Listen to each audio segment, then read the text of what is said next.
Hello, everyone. It's Dr. Arlene Dijamco, the MultiDimensional MD. Thank you for joining me again today. My mission, as always, is to bring the intuitive spirit back to medicine in practical and tangible ways so that you can access deeper healing and experience more peace, love, and joy in our everyday lives. So, today I have a great episode. It is on how turmeric can help you.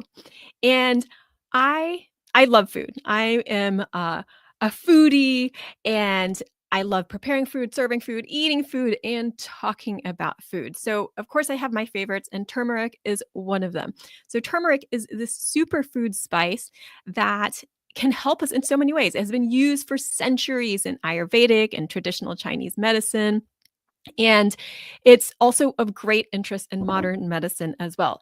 It has this beautiful, vibrant orange color, which clues you in to its many antioxidant, phytonutrient health benefits that include anti-inflammatory, cognitive, and immune benefits.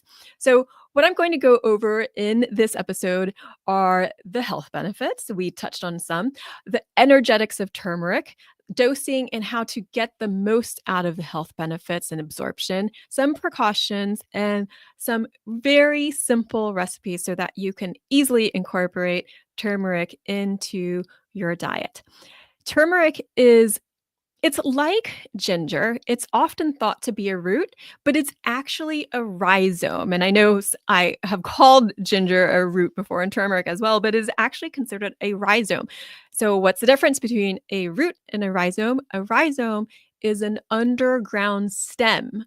And it's an offshoot, and then the roots are different. They're coming off of that. So it's an underground stem.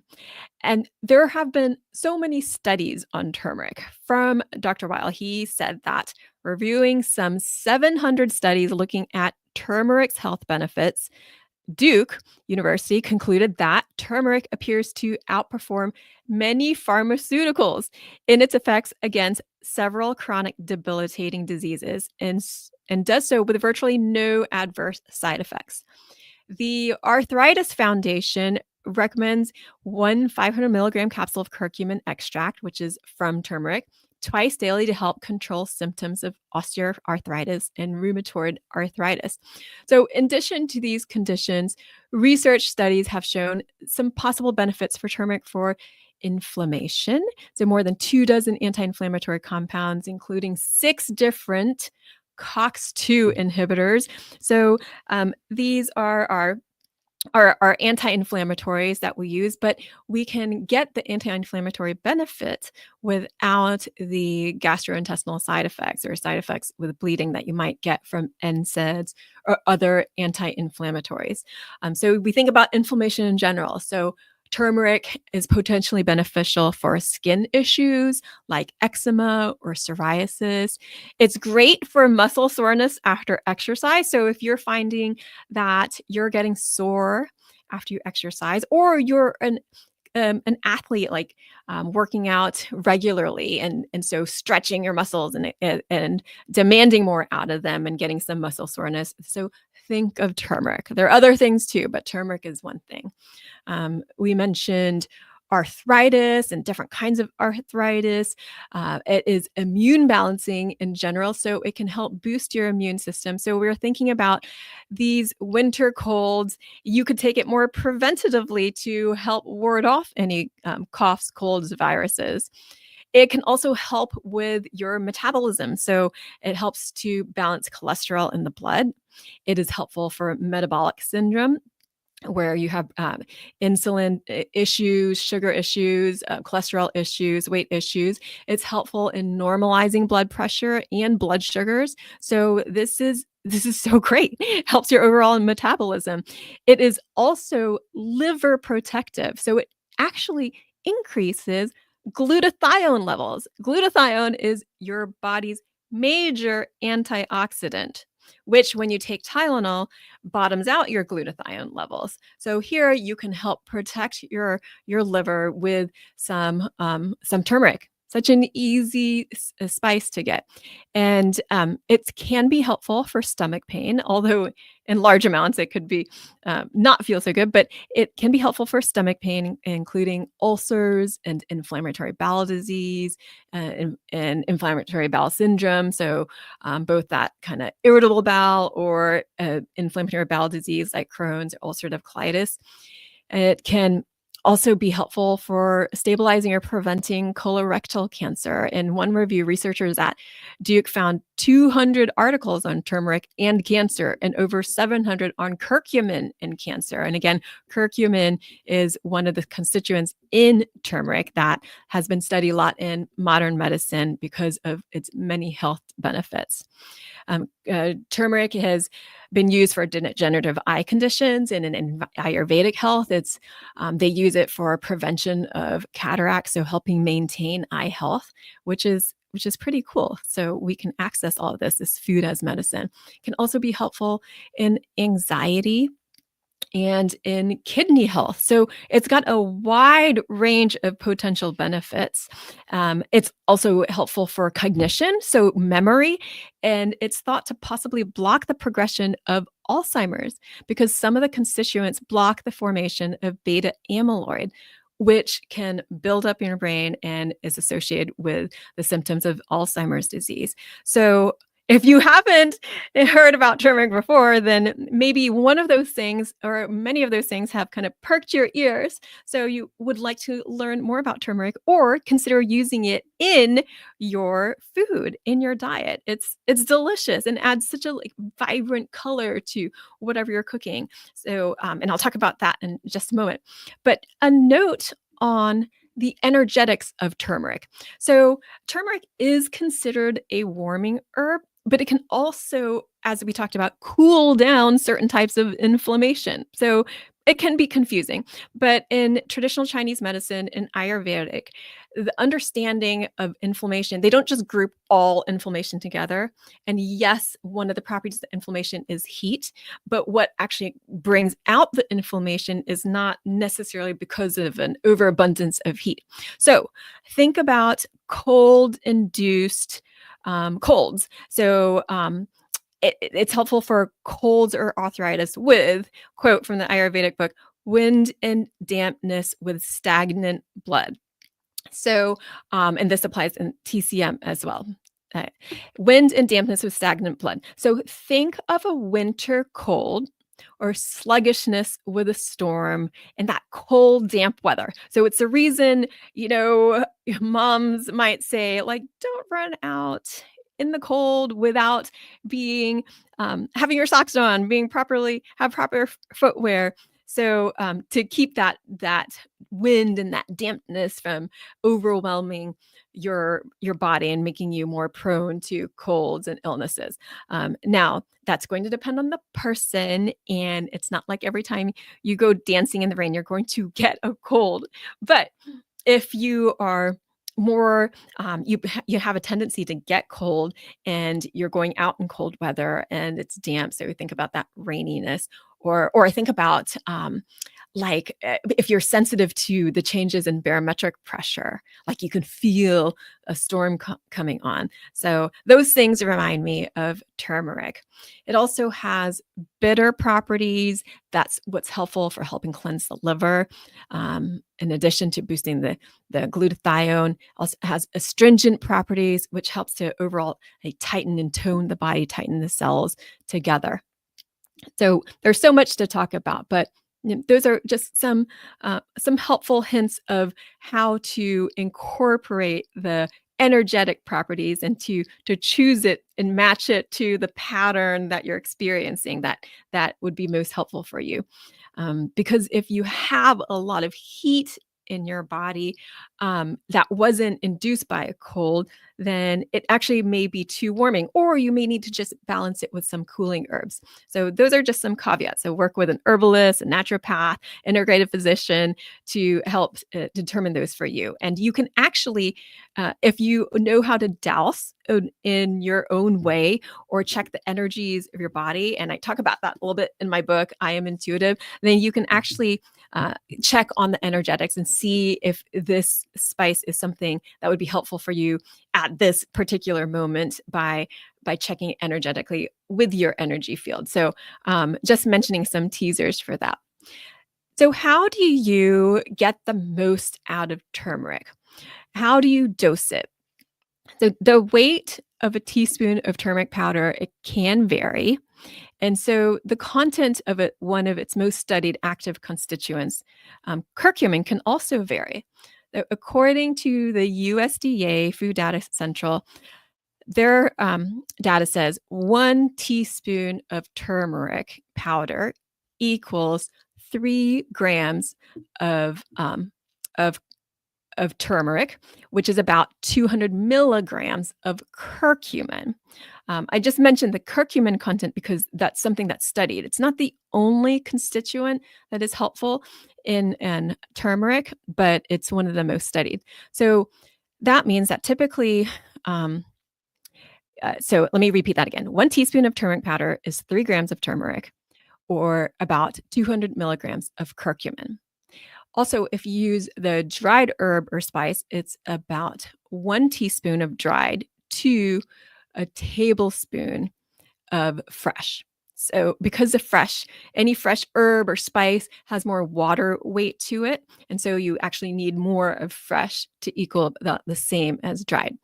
And in terms of using it, if you use it for like anti-inflammatory properties or for pain, any kind of pain or discomfort in general, especially if you have that cold induced and dampness and blood stagnation, needing help with the liver, you take about 1.5 teaspoons per day in divided doses. And so that could be, say, half a teaspoon 3 times a day. You could mix it in a little bit of water and just take it like a medicine really quickly, or you can mix it into the food.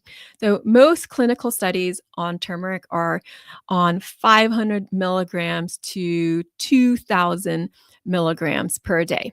So again, a teaspoon is about 3 grams. And so that's 3,000 milligrams. So you don't necessarily need that much to get benefit. And you can start with smaller amounts and increase as you need to. Up to 8 grams per day is considered safe. And that is 3 teaspoons full. So, yeah, see what works for you. It's really remarkable to hear about when people are using it and where they have some like ache or pain from injury or some arthritis, and then they start incorporating it, like the benefit that they get from it. It's really fun to hear about because you can again use it as a food, like cook with it, put it into what you're eating, or you could make it more medicinal. So some precautions with turmeric. It's again, curcumin, which is the one of the most studied active constituents. It has a low bioavailability. Let me go back to that real quickly. It has a low bioavailability because you need to take it with something to increase its bioavailability. So in order to get the most out of the turmeric that you're eating, then have it with a little bit of black pepper, or it's that pepperine constituent in the black pepper that increases the bioavailability of curcumin by 20 times. And you can also take it with a meal because if you have those fats, it also helps to carry the turmeric into your body, helps you assimilate it because turmeric is fat soluble. So taking it with a meal or taking it with some lecithin can also increase its absorption. And this is how turmeric is traditionally used in savory foods and in golden milk. So you can have some of these fats are able to like carry it into your body. But just to keep in mind, curcumin is not the only compound in turmeric. It has, if you use the full, use it with a food as a food, then you're getting the benefits from all of the different constituents in the turmeric that can help with both the viability and absorption of the curcumin. So versus taking the curcumin out as its own extract. So if you're using the curcumin with the whole food of turmeric, then you actually can benefit from those other constituents and also increase the absorption of the curcumin itself. So Yeah, just some details to help you get the most out of turmeric, especially if you're wanting to use it for its health benefits, because you want to be able to absorb it well and to use proper amounts to get the most out of them. You can also use it topically in an oil or balm. Keep in mind that turmeric has this vibrant orange yellow color, so it can be skin staining. So especially if you have really fair skin, you might want to try it on a little bit of your skin first. But if you have darker skin, or if you don't leave it on for that long, then I wouldn't be too concerned about the skin staining. You can make a simple face mask with honey and yogurt and mix it with a little bit of turmeric and leave it on for about 10 minutes and then wash it off. And you can get the antioxidant benefits topically that way. So, some fun ways to use it. So, moving on now to some of the precautions about turmeric. Again, you can use it in recipes that is different than using it as a supplement. So, it's known to be supportive for all three of the Ayurvedic doshas. These are like energy types. So, the Ayurvedic doshas are Vata, Pitta, and Kasha, but may be aggravating in excess for vatas and pittas. So that's just a generality. So if you use a little bit, like in recipes for cooking, so basically if you're using it for culinary purposes and getting health benefits with those smaller amounts, then it seems to be supportive for all of the doshas, all energy types. But if you are using it in higher amounts, then some caution precautions for if you have vata or pitta or combination of those doshas. Banyan Botanicals has a dosha quiz. If you're wondering your types, you can always go to Banyan Botanicals website and take that fun quiz. So in general, they say that vata is characterized by the mobile nature of wind or air energy. Pitta embodies the transformative nature of fire energy, and Kapha reflects the binding nature of water energy. So uh, I don't know. Those are, to me, it's so interesting because you get to see the variation of first how a food is used as medicine and what it can do for different kinds of people, and to be mindful of it, to not to respect any food, any herb, any spice, because you don't necessarily need a lot of it to get the benefits out of it, and there will be a rhythm to it. So maybe sometimes you need more, sometimes you need less. And so this combines the precautions with the energetics and has more of an understanding. So you develop a relationship and an understanding about any food or plant, these other like plant beings that have such an aliveness to them. So as you understand them, you start to develop this relationship with it so that you can use it more mindfully, more consciously. And that's a good idea for anything in general. So whether you're cooking, you're exercising, you're writing, you're working, whatever you're doing, to do it consciously and mindfully. So, in terms of the medicinal uses and precautions, there are certain medications that you just need to have a heads up about. So, make sure to talk to your physician to see if it's okay to use. So, caution with blood thinners such as warfarin, caution with certain cancer drugs, some caution with medicinal use during pregnancy. Culinary use in small amounts wouldn't be concerned about, but if you're trying to use higher amounts, then that wouldn't be recommended necessarily during pregnancy, and some caution with bile duct issues, bile duct obstruction, because it actually can help with bile flow and digestion. So if there's an obstruction and it's trying to push it through, then there could be an aggravation. So those are your precautions. And now I have a few fun ways to use turmeric. So easy, because I love to start things really easy, and then as you learn to do it, then you can add more flavors and complexity to it. But if you would like to make a very simple turmeric tea, so instead of a ginger tea, you can make a turmeric tea. You can use about half to a tablespoon freshly grated, or half to 1 teaspoon of turmeric powder. And you can simmer that in a cup of water for about 10 minutes. Strain it if you're using the fresh. You could, if you're really in a pinch, and I've done this too, ideally, when you have like those more solid herbs and spices or the roots, even these are in rhizomes, then traditionally you simmer it to get more of the constituents into the water. But if you're in a pinch, you can also steep it covered in water for about 10 to 15 minutes. And I've definitely done that. Anyway, you're going to be drinking up the powder, so you'll taking it all in. And since you're not straining it, if you have the powder in there, you could sip it with a meal. And remember, it's fat soluble, so it won't necessarily dissolve in the water, but you can stir it up periodically to drink it, and it goes down really smooth. So that's the tea. So one, tea. Two, you could make a golden milk. So to make a golden milk, it's kind of like a tea, but you add some milk of choice. So you can use half to a teaspoon of turmeric powder in whatever milk you like. I usually use almond milk, but you can use cashew milk, hemp milk. You can use regular organic grass-fed milk if dairy is okay with you. Simmer for about 10 minutes or until the turmeric powder seems to be won't it has that little bit of fat, so you will get it more dissolved into that. And then afterwards, you add honey to taste, and that's a beautiful, simple golden milk. Then, as you get more adventurous, you can add other things to it. It won't be the traditional golden milk, but it's still so fun, like cardamom or cinnamon, and just mix and match your savory, spicy herbs that you can put together. If you would like to cook with it, you can make a savory soup or a savory curry dish. So just remember ratios. This is what I love about cooking. Maybe one day I'll put together a non-recipe cookbook where it's just you're using ratios of foods and combinations instead of like a set thing.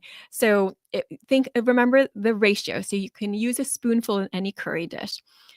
You can use half to 1 teaspoon of turmeric powder. And then to that, you can use about 1 to 2 teaspoons of curry powder. So put them together, and you can saute your onions or shallots and maybe a whole sugar pumpkin and or some butternut squash. And put that all together, mix it with your spices that you've warmed after you've done the sauteed onions. So let's see, what order would I do this in? I would probably put the butternut squash or the pumpkin, the little sugar pumpkin that you eat, cut it in half, put it in the roaster oven for an hour or so at 380, and then get that going. And then you can chop up your onion, you saute it in a little bit of oil of choice, olive oil, coconut oil. And then when that's getting going, then just warm your spices just a little bit, like a minute or less, so they don't burn, because you don't want to burn it.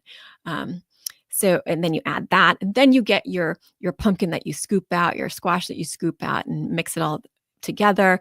Add some veggie broth that you've had or store-bought or made from leftover scraps of veggies or leftover rotisserie chicken bones, whatever. And voila, you have a savory soup. You can water as much down so you can make it a thinner soup, or if you want it like more as a thick curry, then you can add your protein to that. You can add other veggies to it. And a really great way to use turmeric in the fall and winter months. Of course, you can add it to anything else, to any veggies that you quick saute or a simple coleslaw. You can add it to your eggs in the morning. So you have your choice of ways of how to use turmeric. And I hope there has been something in there that is calling out to you. And if you don't have turmeric in your kitchen right now, put it on your grocery list for the next time you go and start experimenting with using it. If it doesn't work out the first time, don't worry. If you haven't used it before, just play with it, use small amounts so you can adjust it to what you feel it tastes good to you, is palatable for you, and you can get the health benefits from it. So, thank you so much for being here. I I love turmeric, if you haven't noticed, and I hope that, you will love it too. Let me know how you like to use turmeric in the comments below. If there is anyone that you feel could benefit from the use of turmeric, then please share this podcast with them. And if you would like to connect with me in other ways, you can on Instagram at All Worlds Health, on Facebook, All Worlds Health and Pediatrics. And on my website, I send out an e-love letter once a week on Wednesdays, and that's allworldshealth.com. If you would like to join us for our courses, then keep an eye out because we are starting School of Stillness, where everyone is a healer. And our next upcoming course is December 14th with the legendary Maxine Taylor, who legalized astrology in Georgia and has over 50 years of experience. And you might be thinking, what does astrology have to do with health? What do the stars have to do with health? It's because it's as within, so without. The stars, the heavens are a reflection of us. And the more we get to know ourselves, then the more we are able to navigate with ease and fun and love and joy. And we get to live more consciously.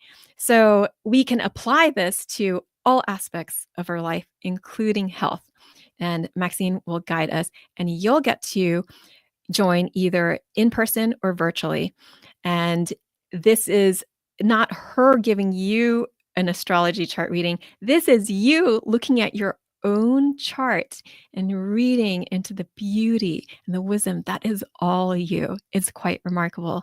The first time I ever did that, I got tears in my eyes because I felt like the universe knew me even before I was born. And somehow that made everything worthwhile. It was like that I mattered in this way that the universe knew about, and I could read myself through the stars. So I could go on, but I hope that you, I don't know, you have some fun with us with that. And if you'd like more information on that, then just go to my website, allworldshealth.com, under events, and sign up. Come have some fun with us. Lots of love to all of you. Have a beautiful rest of your week. I believe in you, and I hope that you believe in you too. I'll see you next time. It's Dr. Arlene Dijamco, the multidimensional MD.